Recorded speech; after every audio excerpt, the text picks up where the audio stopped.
प्रधानमंत्री नरेंद्र मोदी आज करेंगे अपने संसदीय क्षेत्र वाराणसी का दौरा। इस दौरान प्रधानमंत्री एक रैली को संबोधित करेंगे। प्रधानमंत्री समेकित विद्युत विकास योजना का भी उद्घाटन करेंगे। वहीं काशी हिंदू विश्वविद्यालय में एक ट्रॉमा सेंटर की शुरुआत करेंगे। प्रधानमंत्री के कार्यक्रम को लेकर शहर के DLW मैदान में तैयारियां पूरे जोरों पर।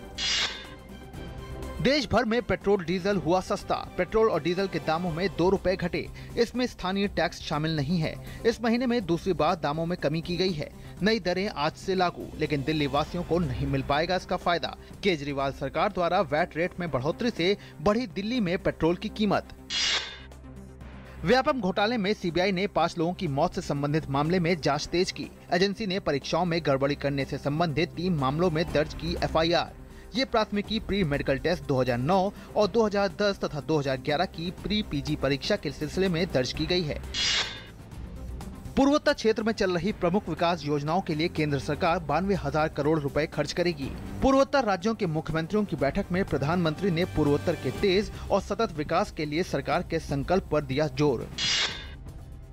प्रधानमंत्री नरेंद्र मोदी ने की स्किल इंडिया मिशन, प्रधानमंत्री कौशल विकास योजना और कौशल विकास 2015 के लिए नई राष्ट्रीय नीति की शुरुआत। रोजगार, बाजार और मानव शक्ति की जरूरतों के वैज्ञानिक रूपरेखा बनाने पर दिया जोर।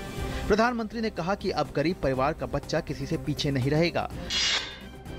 भारत ने पाकिस्तान के समक्ष अखनूर सेक्टर में हुए गोलीबारी और मोर्टार शेल दागकर 2 बार संघर्ष विराम का उल्लंघन पर जताया अपना विरोध। इस गोलीबारी में एक महिला की मौत हो गई थी, जबकि 2 BSF जवान समेत 6 अन्य लोग घायल हो गए थे। प्रधानमंत्री नरेंद्र मोदी की अध्यक्षता में हुई नीति आयोग की संचालन परिषद की दूसरी बैठक में भूमि अधिग्रहण के अलावा गरीबी, स्वास्थ्य व केंद्र प्रायोजित योजनाओं पर जोर। परिषद के अंतर्गत नीति आयोग के तहत मुख्यमंत्रियों के 3 उप समूहों और 2 कार्यबलों के कामकाज की भी समीक्षा की योजना। नीति आयोग की बैठक की जानकारी देते हुए वित्त मंत्री अरुण जेटली ने कहा कि राज्यों ने जमीन अधिग्रहण विधेयक पर अपने विचार रखे और इस मामले में राज्यों को अपनी जरूरत के मुताबिक जमीन अधिग्रहण कानून बनाने देने की राय सामने रखी। बैठक में 16 राज्यों के मुख्यमंत्रियों ने हिस्सा लिया। बिहार में एनडीए आज से अपने संयुक्त प्रचार अभियान की शुरुआत करेगी। पटना स्थित गांधी मैदान में एनडीए के नेता लोगों को संबोधित करेंगे। इस अवसर पर भाजपा के राष्ट्रीय अध्यक्ष अमित शाह भी मौजूद रहेंगे। आगामी बिहार विधानसभा चुनाव के मद्देनजर भाजपा और उसके समर्थित पार्टियां पूरे जोर शोर से चुनावी रणनीति बनाने में जुटी हैं। अब एम्स पहले से और ज्यादा स्वच्छ और हरा भरा दिखाई देगा। इसके लिए केंद्रीय स्वास्थ्य मंत्री JP नड्डा ने स्वच्छ और हरा एम्स अभियान की शुरुआत की है। ये अभियान कायाकल्प पहल के तहत चलाया जाएगा। इस अभियान के तहत एम्स में मरीजों को बेहतर सुविधाएं देने और परिसर की साफ सफाई से लेकर ऑनलाइन रजिस्ट्रेशन को बेहतर बनाना शामिल है।